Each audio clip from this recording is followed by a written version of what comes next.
Well, welcome into the AL Recruiting Power 5 podcast, everyone, where we ask some of the brightest minds of recruiting around the country. We ask them 5 questions, and we get to find out some information about recruiting that's important to you as students, parents, and the fans.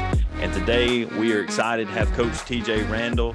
He is the Director of Scouting for the University of Houston Cougars. Coach, thank you so much for being with us today.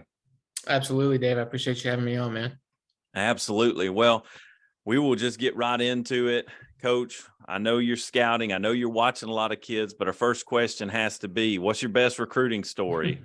Something that may be funny, whatever it is. Let's hear it. Oh, man. So definitely, at any point in the recruiting business, you're definitely tasked with transportation, showing kids around, whatever it may be. So I definitely have, I've had a few that we've laughed about over the years. I think the one that takes the cake though is, this might've been 2019, I think. We had a big official visit weekend when I was at Liberty University for a few years before that, before Houston. So I was taking this kid back to the airport. He was flying out of Roanoke, so Liberty's in Lynchburg, so Roanoke's like a little more than an hour away. So we're getting there, we're driving, making pretty good time.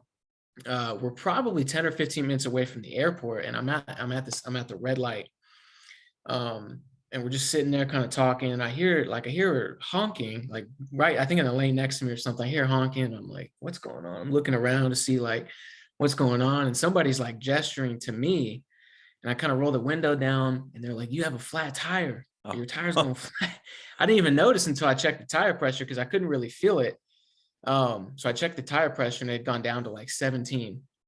Right. So I'm like, okay, great. We're 10 minutes from the airport. Like, I really don't want to be late and make them miss their flight. All these thoughts are going through my head. So I'm getting real nervous. I'm like, all right, well, I'll pull over to this gas station. We'll just fill it up real quick. And then I just want to get into the airport, and I'll figure everything else out after that. So we get to the gas station, and it's probably 5 minutes has passed since I was at the light, and it's a lot flatter now than it was. So I'm like, look, we're probably not going to make it to the airport on 3 tires. I don't really want to risk it. We were still like 10 minutes away. So we were like just kind of close enough or just far enough to where it would be risking it. And I was like, I'm definitely not going to drive a recruit and his family on 3 tires to the airport, even if we are only 10 minutes. So I get out and I'm looking at it, and the recruit's dad, he kind of gets out with me, and we're looking at it, and I try to fill it up and nothing happens. So I'm like, okay, this isn't like some low tire pressure that I can just, this thing's going full blown flat. So I try to fill it up, and he's like, well, do you have the spare? And I was like, in my mind, like it's a rental, so I don't know where it would be. So we started looking for it. And sure enough, we find it.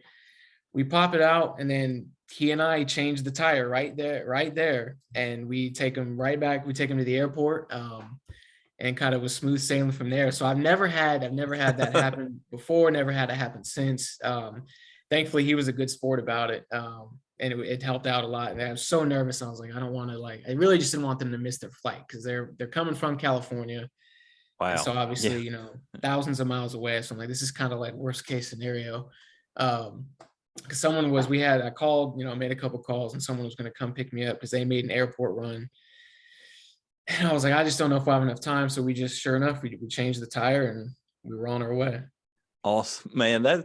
It's crazy. And I think people don't realize how much logistics and people are planning just like one official visit for a recruit. I don't think people get that at all. So no, it's it's quite a process, especially when you get to December and you have these big weekends.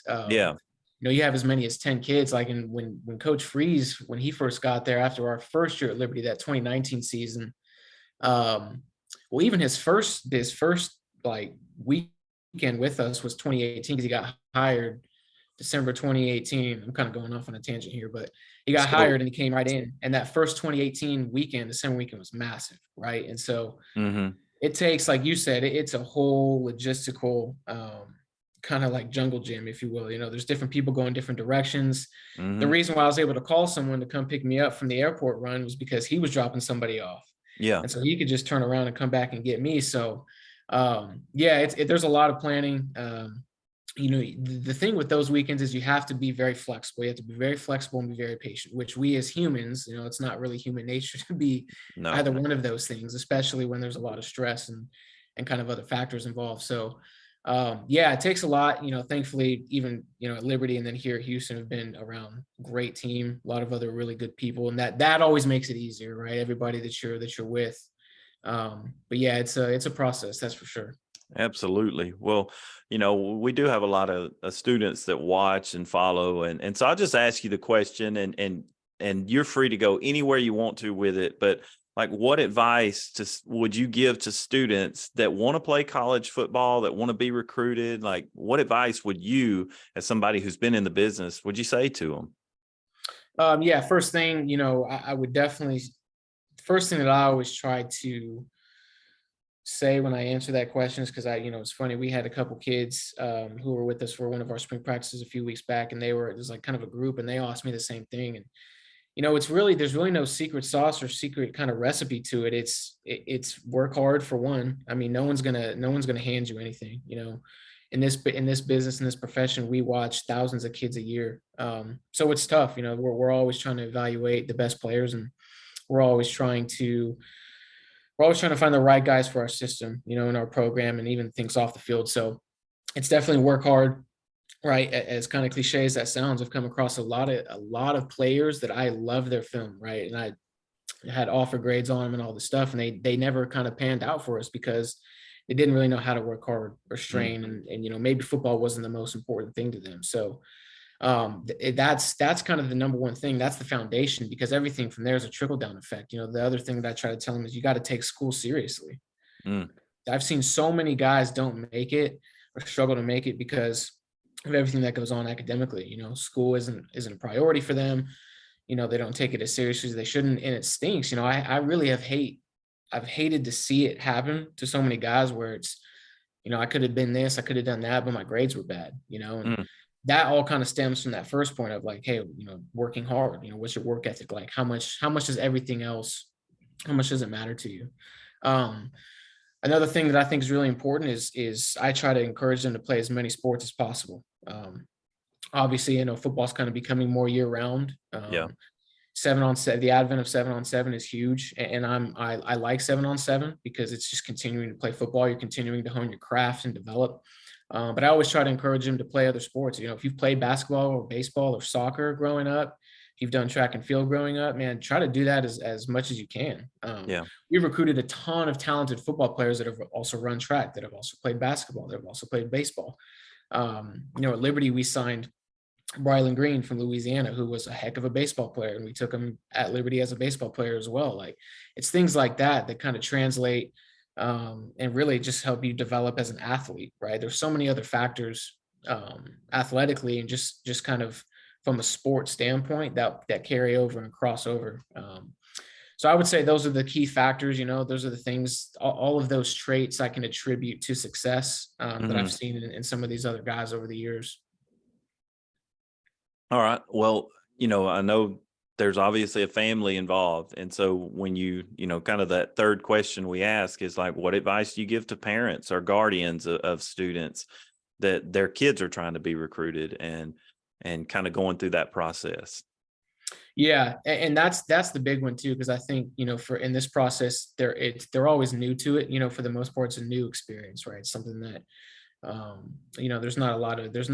there's no precedent if you've never done it before, right? There's no prior experience you can draw on. So if you're really new to it, the number one thing that I think, parents should kind of hone in on, and I try to tell them, is anytime you go on a visit or anytime you're going through the recruiting process, ask questions, ask as many questions as you can think of, ask them all. I mean, we had a guy that we're really high on here for spring practice a few weeks ago, and his dad was asking me all kinds of questions, and not even just about like Houston in general, but just about recruiting process. And it was awesome. I really did enjoy it because I don't really get it. I don't get that often, I don't get the questions about the recruiting process because I want to help them as much as possible. Obviously everything that we do is geared to help them and kind of steer them and navigate them to our school. But I think it's important to ask questions about the process, especially if you have, confidence in your recruiting process. Mm-hmm. I always encourage them, ask questions.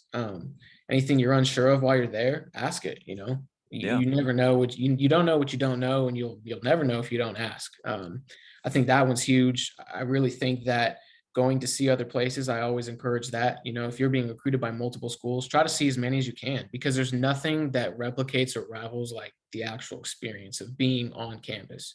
Right? Mm-hmm. We can look at pictures, we can look at videos, we can talk to different people and coaches associated with the program, but actually being there and getting a feel for coaches, staff, players, the environment itself, it's huge. It's unmatched. You can't get that anywhere else. So, and within reason, though, that's the other thing too, is don't just go see every place, because a lot of times you're going on your own dime. So, Yeah. and parents understand that part. I don't really ever have to say that, because they're smart, they get it financially. So, try to see as many places as you can within reason, and try to entertain, anybody that's actively interested in you. I would definitely go see them, go spend time with their staff, their players, on campus. And then the last thing that I really try to encourage parents on when they ask, is when it gets to the camp circuit, be smart about that too, because Mm-hmm. every school is doing a camp, one way or another for the most part. Maybe not every school, but 99% of them are doing a camp, right? Don't feel the need to go to every camp. And I say that because you're still a student athlete, and you're still going to be practicing with your own team in the summer. And then you're going to gear up for fall camp in August. Your body's going to go through a lot. It's putting a lot of pressure on your body, a lot of pressure on you physically, to try to go to like 5, 6, 7 camps in the summer, so Right. that aspect I think can get overlooked, because every kid wants to go to every camp and try to get noticed by everybody, and I totally understand that. And I think you should go to as many within reason, but it's just trying to get them to understand, like, hey, you go to your 4th or 5th camp, you've been on the road for a week, you're going to be worn out. Yeah. You get to camp 5, it's a lot. But that also kind of ties into going to camps maybe where that are nearby, local within reason, or if it's a school that's recruiting you. It kind of goes back to the trying to go see all these places, trying to go see as many places as you can within reason. It kind of ties into that too, just being smart and being understanding of what that process looks like and how to navigate it. Yeah. I always, and I said on the last podcast, is that parents usually, if they're fortunate, go through this process one time. And you guys as coaches go through it every day. And so it's, y'all know the list of things you need to check off. And so I love what you said, ask the questions, because you as a family may not understand what you need to be doing in that list you need to be checking off. Right. You just never, and that's it. And it really just boils down to, you don't know what you don't know. And how, how could you know if you've never been through it before? Exactly. It's a totally brand new process. And like you said, you make a good point, in a perfect world, you only go through it once. So you want to make sure that you get it. It's a huge decision. I mean, Right. I've been a recruited student athlete before, but not nearly on the level of these guys. So like my basic knowledge of it and my kind of, basic background of it, I can only imagine how much is heightened at their level. Right. So it's just making sure that you feel 100% confident in the decision you're going to make. Yeah. And I think that kind of moves into question number 4 of things have changed drastically, I would say, in the last 3 to 4 years. And you have NIL and you have the portal, which really changes recruiting specifically for high schoolers, I think, because, sometimes the portal has closed doors and opportunities. The NIL has opened doors. Like, how do you help players, and what do you advise to them to navigate some of these new things that have kind of come up? Yeah, it can be a very tough situation to navigate. Now, thankfully, I don't think we've been in a situation where we have taken players because of money, so to speak. I think there have been, I think that's what kind of gets lost in all this is, 17, 18-year-olds are looking for, the place that maybe is going to offer them the most money or the most financial opportunity. And that's, I think it's great that players have that opportunity and that chance, because it can be life-changing. So my encouragement to them is just, hey, whatever the NIL offer package is, I'm still new in that area too. There's a lot that I still am learning and understanding as we go. But I guess I just try to encourage them, like, don't let that be the root of your decision. Don't let it be the basis. Maybe let it be a sweetener or whatever. If it's the cherry on top, then great. I think there are still the other factors that should matter more in the recruiting process. Your relationship with the coaches, how you feel. Like I went on recruiting visits when I was being recruited as well. And the biggest thing for me, I made my decisions based on how I felt when I went to the visit, how the campus was, the location of the campus, the staff, the players, the people. I think those things should all still reign supreme and be the leading factor. NIL is a great opportunity for programs and players alike. And I'm really excited about what it can do for recruiting, for both, like I said, for both the program and the players. But I think it's, you still want to make sure that the foundation of your decision is being laid out properly. Right. And I think too, one of the things that I was talking with another guy about, I think with the portal stuff, is that you just have to see how the program you're talking to uses the portal. Do they use the portal to just fill needs after kind of spring evaluation, or are they using it to really, stock their team? And I think that's kind of the way players are going to have to just look at every team and how coaches use the portal. Yeah, 100%. And the thing with the portal is too, that I don't know if it necessarily gets lost in translation, but I always want to make sure people are aware of every team is going to use the portal one way or another. Now, some are going to use it more than others, but every team is going to use it. So if you're a high school prospect and you're kind of looking at choosing a school that's not going to use the portal, it's going to be slim pickings, because we have to. We just have to. The way that the game is going now, we can lose a scholarship player at any moment within the windows. The two windows that we have, we could lose a player at a moment's notice because they get a one-time transfer free of charge. So you just never know. And like, we lose a scholarship player, what are we not gonna take another scholarship player that has some experience and fill the void? Like, we have to do that. So it's inevitable. You can't avoid it as a high school prospect. And I know it's stung them a little bit over the years because high school kids have gotten overlooked for the portal.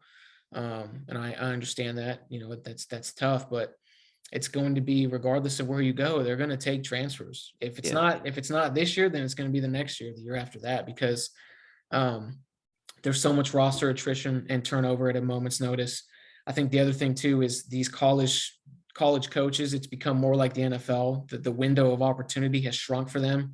Instead of getting maybe 4 or 5 years, you're down to maybe 2 or 3. It used to be you had all kinds of time to build your roster in college, but now it's, hey, if year 2, year 3 rolls around and we're not seeing a return on our investment, then they're gonna, you know what I mean? It's gonna be you or them. That's the way it kind of goes. So they're gonna do everything in their power to build the roster the way they see fit. So I would say just be prepared for wherever you go. They'll take transfers, so just kind of be ready to compete and understand that, Yeah, I mean, I think in my opinion, when I look at specifically NIL and portal, it's really turned the high schoolers have to treat it more like a business and be more professional at a much younger age. And the ones that do that and handle their business, do their job, work hard are gonna benefit and are going to be successful in a system like this. Yeah, I agree 100%. I mean, it's like I said, it's inevitable. And like you're saying, the better you can handle it and kind of be understanding of that, the further along you'll get, for sure. Absolutely.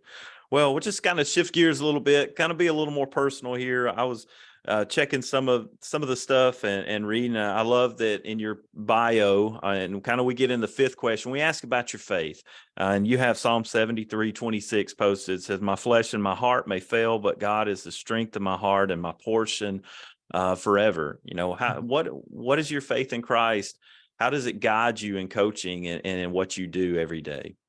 Yeah. So first and foremost, that verse to me is that's the guiding light of my life, in terms of how I go about everything. I'm obviously a firm believer, and my faith is not something I'm ashamed of, and I'm 100%, devoted to my relationship in Christ. And that's what it is. Eventually, we're all going to go at some point. My flesh and my heart are going to fail. But when I go, regardless of when it is or how it is, I know that my eternity is in Christ forever. So I love that. I love how it encapsulates what Christ stood for, and how, he calls us to walk our walk and have a relationship with him. It's kind of cool, like working at Liberty. Our running backs coach back then, Bruce Johnson, I've developed a pretty good relationship with him, consider him a close friend. He used to say, and he still says it today, actually, because we were talking on the phone and he said the same thing. And, he used to tell me, he's like, if God wants these kids to be here and come here, in the recruiting process, then they'll be here. And it's like, I never thought about that, but it makes so much sense, because I think in this profession, and really maybe any profession, there can be a separation between like work and your faith. And it's trying to really, what I try to do is I try to intersect them, right? I want to walk my walk. I want others to see me as a believer in my profession. Right. And that's part of it. It's like, it's praying like, God, if this is where you want him to be, then that's great. And we'll trust in that. I'll trust in that. I'll do everything I can in my power to help him succeed. If he chooses not to come here, then that's just not his plan.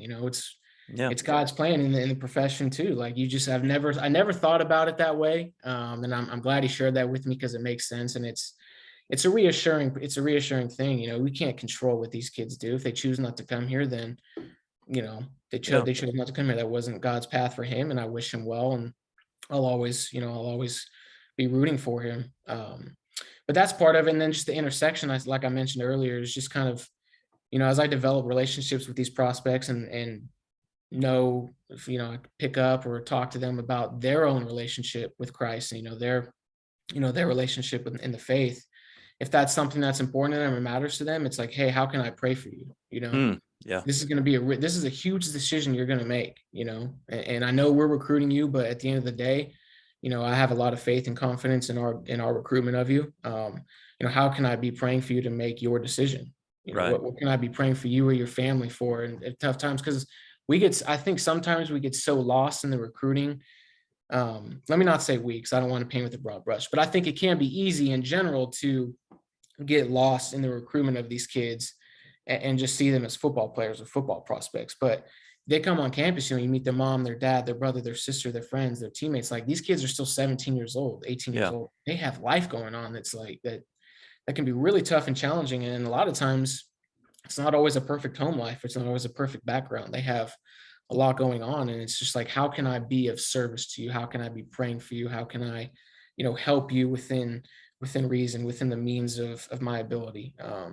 So that's been pretty cool. We've been, kind of going through just some of the guys that we're recruiting, and it's just like, hey, how can I be praying for you? It's just, and sometimes they're not always, not everyone's a believer, not everyone has a strong faith in Christ. Right. So it's, if it's maybe not something that we've discussed or they're comfortable with, I pray for them, on the side, like, hey, God, I just pray that, you would give such and such the wisdom and the strength and the courage to make their decision. And, just other parts of life that they're going through and you pick up on when you talk to them, it's praying for those things too. Yeah, man, that is awesome. I love that. I love what Coach said. I mean, then you don't have to sweat if you have a flat tire on the way to the airport, right? It's still up to the Lord. Well, absolutely. Well, man, I have thoroughly enjoyed the conversation today, and I appreciate all the information about recruiting and just about your personal life and your walk with Christ. And Coach, I wish you nothing but the best, man. Yeah, man, I appreciate that. I appreciate you having me on. It's always a good opportunity to talk ball. Absolutely. Well, thanks so much for everybody for watching or listening today. If you don't mind, hit the subscribe button, but stay tuned. We'll have more stuff going on. Just keep following us, and we'll be posting a new podcast every week. Thanks again, Coach. Yeah, God bless.